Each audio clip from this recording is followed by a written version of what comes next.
नमस्ते विद्यार्थियों,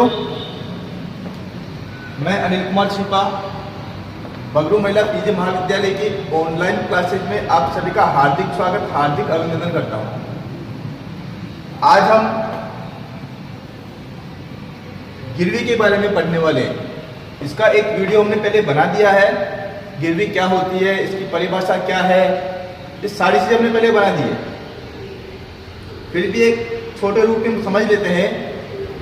जब प्रथम पक्षकार किसी द्वितीय पक्षकार को किसी विशेष कार्य के लिए अथवा किसी सामान्य कार्य के लिए अपनी कोई वस्तु को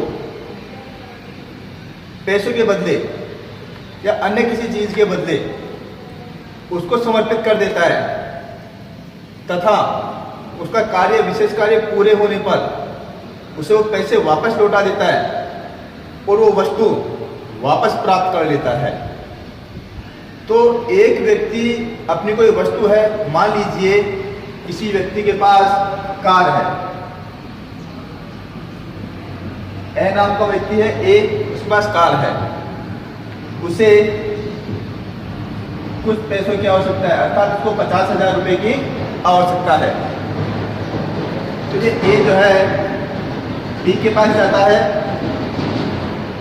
और बी को अपनी कार के जो कागज है, अपनी कार के जो कागज है, जो प्रपत्र है, वो बी को सौंप देता है, उसको दे देता है और उससे 50,000 रुपए की धनराशि प्राप्त कर लेता है। तो यहाँ पर हमें देखने को मिलता है विद्यार्थियों, ए को 50,000 रुपए की आवश्यकता थी, ए के पास एक कार थी, बी के पास पैसे थे। तो ए क्या करेगा, अपनी कार को बी के पास गिरवी रखेगा, अर्थात उसे दे देगा। एक सिक्योरिटी के रूप में अपनी कार के जो कागज होंगे, जो प्रपत्र होंगे, वो बी को दे देगा और बी से 50,000 रुपए ले लेगा। तो इन दोनों के मध्य एक प्रकार का अनुबंध हो गया है जो कानून की नजरों में सही है। तो इन दोनों के बीच में जो अनुबंध, अर्थात इस अनुबंध के कारण जो संबंध बना है, इसी संबंध या इसी रिश्ते को हम गिरवी का अनुबंध कहते हैं। तो गिरवी का अगर चैप्टर पढ़ते हैं तो इसमें 2 पक्षकार होते हैं, कम से कम 2 पक्षकार का होना आवश्यक है। पहला पक्षकार कौन होगा, गिरवीकर्ता, और दूसरा गिरवी ग्राही। ये 2 पक्षकार होते हैं। तो आज हम इस टॉपिक में जो पढ़ने वाले हैं वो पढ़ने वाले हैं गिरवीकर्ता के अधिकार, अर्थात ऐसा व्यक्ति जो गिरवी रख रहा है वस्तु को, उसको क्या क्या अधिकार है। ठीक है विद्यार्थियों, अर्थात जो ए है, ए को क्या क्या अधिकार है, हम ये आज यहां पर पढ़ने वाले हैं। ठीक है विद्यार्थियों,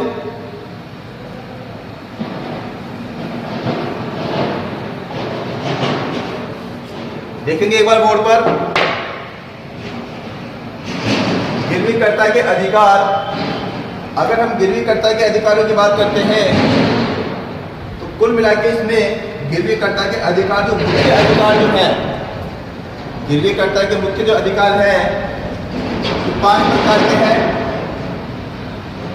गिरवीकर्ता के मुख्य अधिकार 5 प्रकार के हैं और हम एक के बारे में विस्तृत जानकारी प्राप्त करेंगे। ठीक है विद्यार्थियों, तो गिरवीकर्ता के अधिकार में हमारा जो पहला पॉइंट निकल कर आता है वो आता है माल पुनः प्राप्त करने का अधिकार। अर्थात एक गिरवीकर्ता अगर अपनी किसी वस्तु को किसी अन्य व्यक्ति के पास गिरवी रखता है, ठीक है, और उससे कुछ पैसे उधार ले लेता है, तो ऐसी स्थिति में उसने केवल अपनी वस्तु को गिरवी रखा है। जो गिरवी ग्राही है जो जिसने वो चीज गिरवी रखी है, अर्थात सामने वाला द्वितीय पक्षकार जो है, वो व्यक्ति उस वस्तु का स्वामी नहीं बनेगा। अगर कोई विपरीत अनुबंध हमने नहीं किया है तो वो व्यक्ति जो होगा वो कभी भी उस वस्तु का स्वामी नहीं बन सकता। उसका अधिकार जरूर होगा उस पर, परंतु स्वामी नहीं बन सकता। वो स्वामी तो एक गिरवी करता जो व्यक्ति होगा गिरवी करता ही रहेगा। गिरवी ग्राही जो होगा वो कभी भी उस वस्तु का स्वामी नहीं बन सकता। लेकिन ये बात नोट कर लेना विद्यार्थियों, जब तक कोई विपरीत अनुबंध नहीं हुआ हो तब तक वो स्वामी नहीं बन सकता। अगर आपने अनुबंध में कुछ ऐसी चीज डाल दी है कि उसे अधिकार हो जाता है या स्वामी बन जाता है, तो फिर वो स्वामी बन सकता है उस वस्तु का। ये एक अलग टॉपिक हो गया है, तो हमें ये ध्यान रखना है। तो ऐसी स्थिति में गिरवी करता अगर उस गिरवी ग्राही को वो पैसे लौटा देता है, तो गिरवी करता जो होगा वो पुनः उस वस्तु का स्वामी तो है, वो पहले से है ही, अब उसका अधिकारी भी हो जाएगा। अर्थात वो अपनी वस्तु को पुनः प्राप्त करने का अधिकारी होगा। बस शर्त ये होनी चाहिए कि सामने वाले व्यक्ति जो पैसे उधार लिए थे वो पैसे उसे चुका दिए जाए। ठीक है विद्यार्थियों, तो पहला पॉइंट हमारा यही कहता है कि अगर गिरवी करता गिरवी ग्राही को अगर धनराशि दे देता है तो धनराशि देने के बाद में गिरवी करता उससे वो वस्तु वापस प्राप्त कर सकता है, पुनः प्राप्त कर सकता है। इसका हमारा विद्यार्थी दूसरा पॉइंट है क्षतिपूर्ति कराने का अधिकार। देखेंगे एक बार,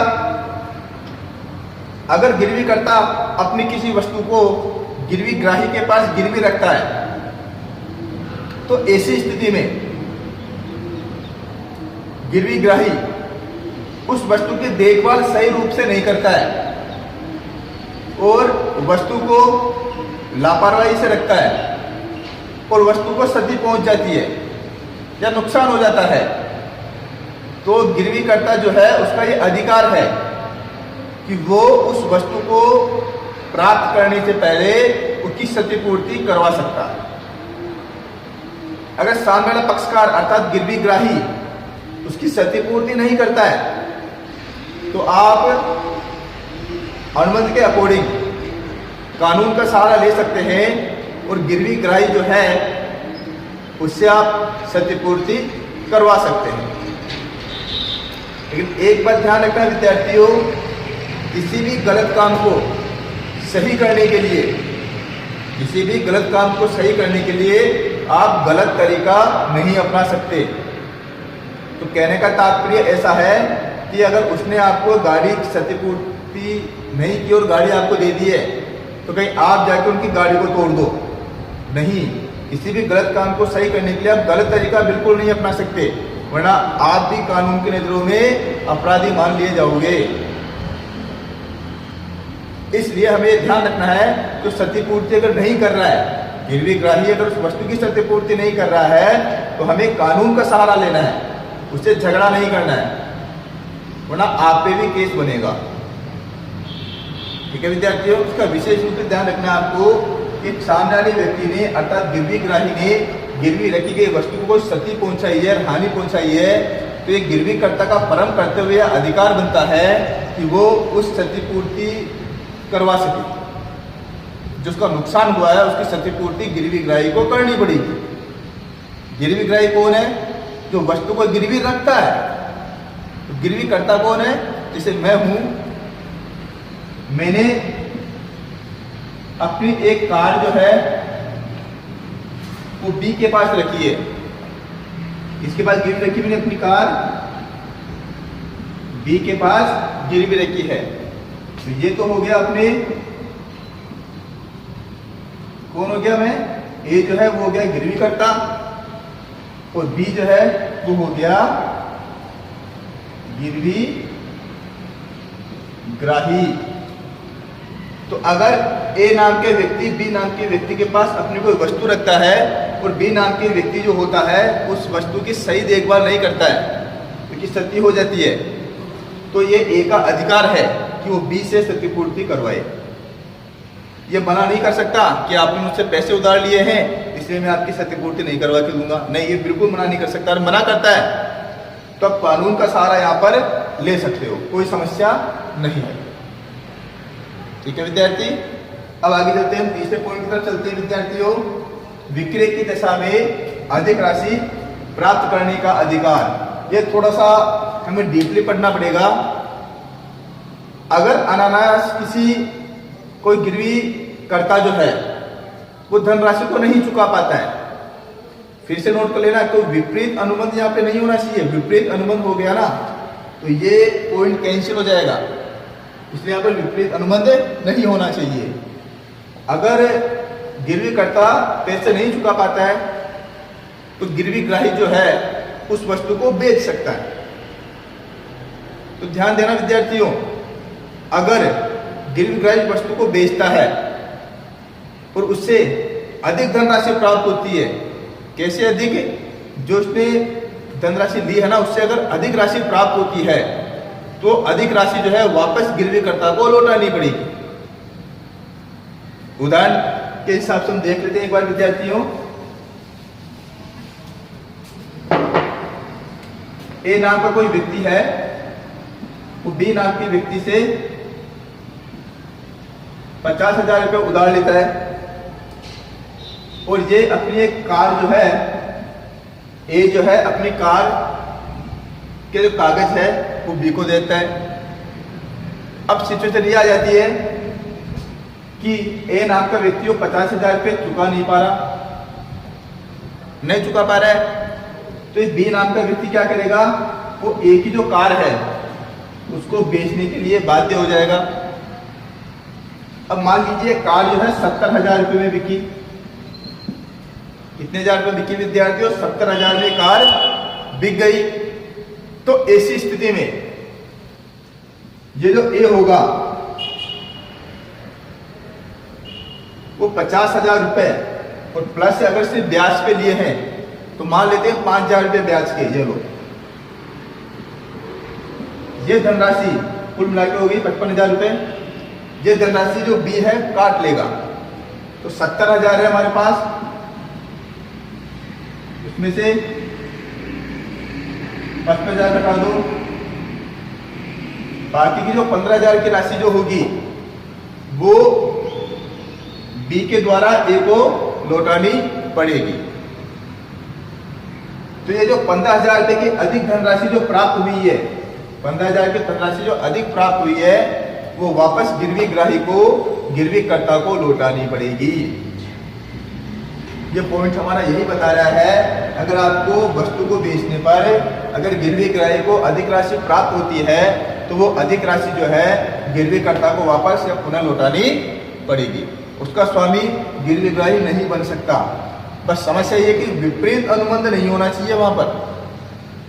ठीक है विद्यार्थियों, कानूनी लैंग्वेज तो टफ होती है और काफी उलझाने वाली होती है, इसलिए आप इस चीज को एक एक पॉइंट को अच्छी तरह से पढ़ें। अगर भविष्य में आपको ऐसा कार्य करते हैं तो उसमें ऐसा कोई पॉइंट न डालें जिससे वो वस्तु का स्वामी बन जाता हो। तो वस्तु का स्वामी बन गया तो सारे पैसे उसके पास चले जाएंगे। तो इन चीजों का आपको ध्यान रखना है। ठीक है विद्यार्थियों, आगे देखते हैं। वृद्धि या लाभ को प्राप्त करना देखेंगे एक बार। ये लगभग ऐसा ही पॉइंट है हमारा चौथा पॉइंट भी। अगर हमने कोई वस्तु गिरवी रखी है किसी व्यक्ति के पास और उसमें वृद्धि हो जाती है, उसमें वृद्धि हो जाती है, तो गिरवीकर्ता का यह प्रथम अधिकार है कि वो बढ़ी हुई चीज को या लाभ की चीज को या वृद्धि हुई चीज को वापस ले सकता है। उसका स्वामी गिरवीकर्ता ही रहेगा। अगर उस वस्तु में किसी प्रकार की वृद्धि हो गई है तो उसका स्वामी वही रहने वाला है। गिरवी ग्राही उसका स्वामी कतई नहीं होगा। ठीक है विद्यार्थियों, जैसे हम उदाहरण देते हैं, चलिए हम एक गांव का उदाहरण लेते हैं। ग्रामीण बच्चे हमारे भारत में ज़्यादा पढ़ते हैं, गांव में ज़्यादा है, तो हम एक ऐसा उदाहरण ले लेते हैं विद्यार्थियों। ये मान लेता हूं कि मुझे कुछ पैसों की आवश्यकता है। मैंने अपनी गाय जो है किसी व्यक्ति के पास गिरवी रख दी। चीज को समझना, मैंने अपनी गाय किसी व्यक्ति के पास गिरवी रख दी। उस गाय को ले जाता है और मैं उससे 10,000 रुपये उधार ले लेता हूँ। अब अनुमान के अकॉर्डिंग हमारी ये बात हुई थी कि मैं आपको 10,000 प्लस ब्याज दे दूंगा, आप मुझे अपनी वस्तु, जो मेरी वस्तु है, मुझे वापस लौटा देंगे। अब इस चीज को समझना कि अगर वो गाय जो मैंने गिरवी रखी है उससे कोई बछड़ा हो जाता है, उसके कोई बछड़ा हो जाता है, तो उस बछड़े पर गिरवी करता अर्थात मेरा अधिकार होगा, ना कि उस गिरवी ग्राही का अधिकार होगा। वस्तु में वृद्धि हो गई है, अब वो 1 से 2 हो गए हैं, परंतु वो 1 से 2 जो हुए हैं उस पर किसका अधिकार होगा? मेरा प्रथम अधिकार होगा। मैं उसे 10,000 रुपये उसका ब्याज देकर गाय को प्लस उसके बछड़े को दोनों को साथ में ला सकता हूँ। ये मेरा कानूनी अधिकार है। मुझे कानूनी अधिकार जो है, दिया हुआ जो अधिकार है, वृद्धि या लाभ में वृद्धि का जो अधिकार है वो कंपनी अधिनियम की धारा 163 के अनुसार मान्य है। अर्थात कंपनी अधिनियम की जो धारा है, 163 की धारा है, उसमें साफ साफ लिखा हुआ है कि वृद्धि या लाभ अगर ज़्यादा अधिक होता है, उस लाभ का अधिकारी, प्रथम अधिकारी जो होगा वो गिरवी करता ही होगा। ठीक है विद्यार्थियों, हमारा लास्ट पॉइंट है ऋणी के अधिकारी का प्राप्त करना। अर्थात ऋणी जो होता है, कहने का तात्पर्य इतना सा है कि गिरवीकर्ता जो होगा उसे कानूनी रूप से वो सभी अधिकार प्राप्त होंगे जो एक ऋणी को होते हैं। कोई व्यक्ति बैंक से लोन लेता है या किसी अन्य व्यक्ति से लोन लेता है तो उसको जो अधिकार मिलते हैं कानूनी रूप से, वो के सारे अधिकार एक गिरवीकर्ता को भी एटीजेट वैसे के वैसे ही मिलने वाले हैं। ठीक है विद्यार्थियों, तो आज जो हमने पढ़ा है कि गिरवीकर्ता के अधिकारों के बारे में पढ़ा है, तो आप इन चीजों को अवश्य देखें और समझें। ठीक है, फिर भी आपको समस्या आती है तो मुझे फोन कर सकते हैं। ठीक है विद्यार्थियों, मैं एक बार नंबर लिख देता हूं।